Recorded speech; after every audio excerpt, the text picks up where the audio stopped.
Locked here with Nocturne Gaming, and today we're taking a look at advanced electric upgrades. For the first upgrade, we're going to talk about upgrading your smelter to the Electric Smelter. The blueprint for the Electric Smelter is found on Temperance Island, which is fairly late in the game. For your material requirements, the smelter requires planks, dry brick, scrap, and nails, and the electric smelter is quite a bit more expensive, requiring circuit boards, metal ingots, and titanium ingots. But for that cost, it does come with quite a few benefits. So let's talk about the basic smelter first. It's powered using planks, and each plank gives you about 50 seconds of burn time, and you can put in 4 planks in the smelter, giving you about a total of 200 seconds.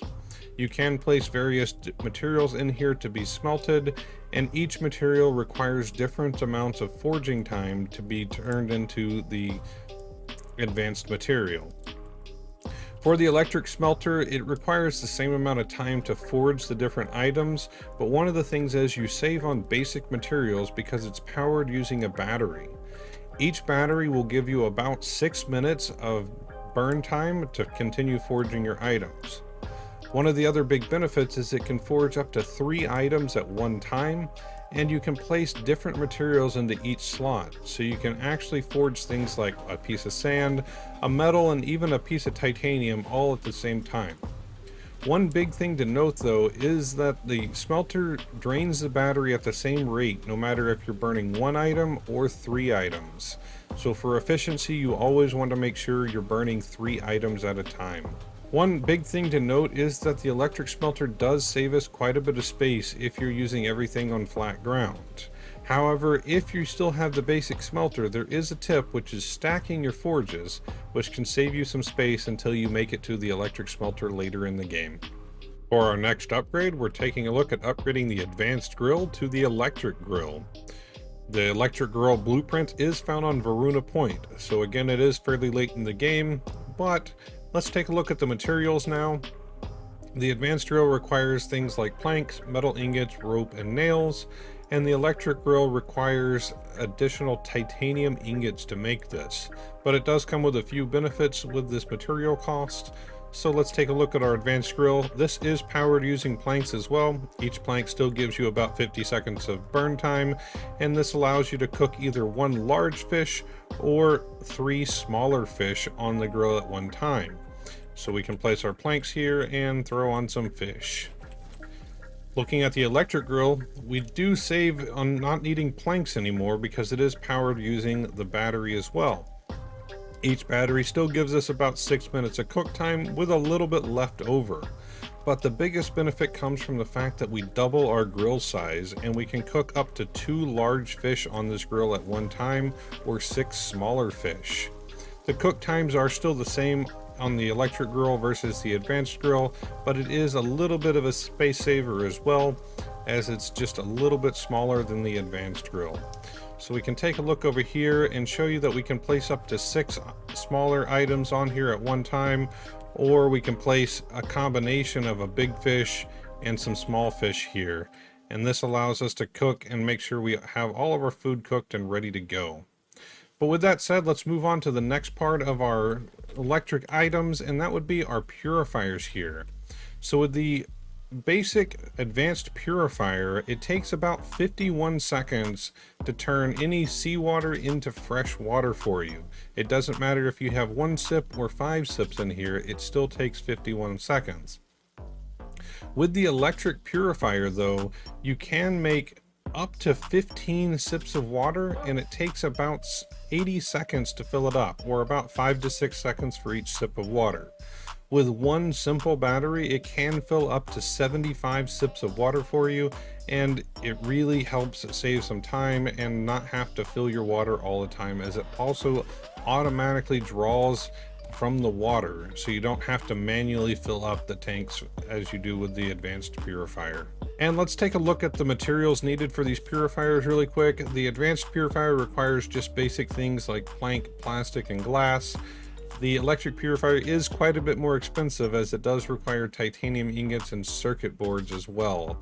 So it is something that's worth it, but it may be a little later in the game before you can use it. And while we're here, I do want to mention that there is an upgrade that you can buy from the trading post, which is the canteen, and this gives you 10 sips of water instead of the 5 that you get from the basic water bottle here. For our third upgrade, let's talk about the battery charger upgraded to the Wind Turbine.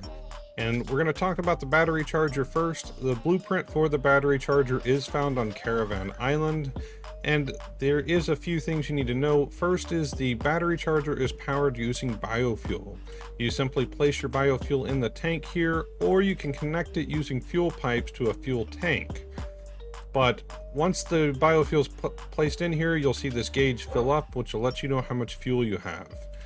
One biofuel can charge up to 4 batteries. However, the battery charger drains at the same rate, no matter if you're charging 1 battery or 2 batteries. So for efficiency, you always want to charge 2 batteries at the same time, and this will allow your biofuel to go just a little bit longer. It does take about 185 seconds to be able to charge batteries using the battery charger. And talking about the materials of it really quick, the basic battery charger requires plastic, scrap metal, circuit boards, and titanium ingots. Moving on to the wind turbine, the materials required are still about the same, still requiring your circuit board and titanium ingots here, so it doesn't really save too much on the late game cost, but there are some other benefits to talk about with it. The main thing is placing your wind turbine in the right location. The wind turbine's blueprint is found on Varuna Point, so it is fairly late in the game. Once you can get it though, I would upgrade to these as it does charge up to 4 batteries at the same time. The big thing on this is to get the most out of the wind turbine, you need to place it at the right height. So for each level that you go up using the wind turbine, it actually charges a little bit faster. And if you look, you can see the mills are spinning a little bit faster at the top.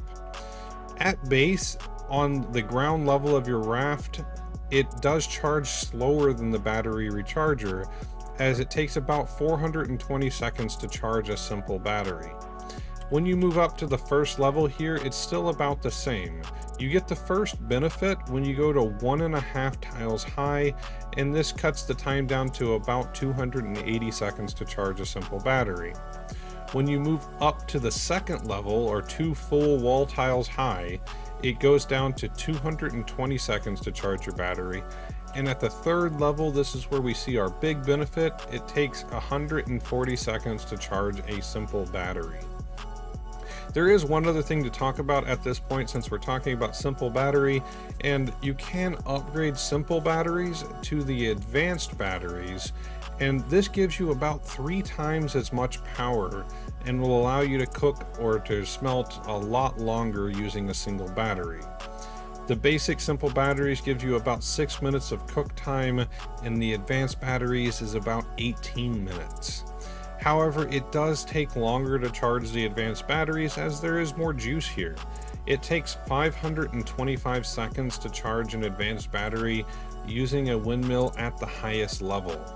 If you use your windmill at the lower levels, it takes so much longer, as it takes about 1,585 seconds to charge a full advanced battery on the lowest level of the wind turbine. There is one last upgrade using electricity for the raft, and that is your headlight. The basic headlight blueprint is found on Radio Tower, and it does require a simple battery, rope, and scrap metal to create, and this will give you about 800 seconds of light when it's equipped to your character. It doesn't drain unless it's actually equipped in your equipment slots here.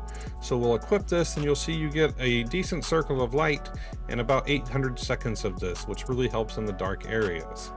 You can upgrade this to the advanced headlight, and it uses a simple battery as well, rope, and titanium ingots. But for that extra cost, you get about 2,000 seconds of light instead of the 800. You also get a significantly larger light circle out of it, so it is a decent upgrade for you. One big thing to note with the headlights is you can use a completely drained simple battery to make these headlights, so I wouldn't waste your full charge batteries making these headlights early in the game. Don't forget to hit that subscribe button if you're enjoying this type of content, and a huge shout out to our Patreon members that support the work we do. Thank you from all of us here at Nocturne Gaming. If you would like to become a patron and get some added benefits, check out the link in the description. If you have any thoughts, comments, or questions, please leave them down below for me, and we'll see you next time.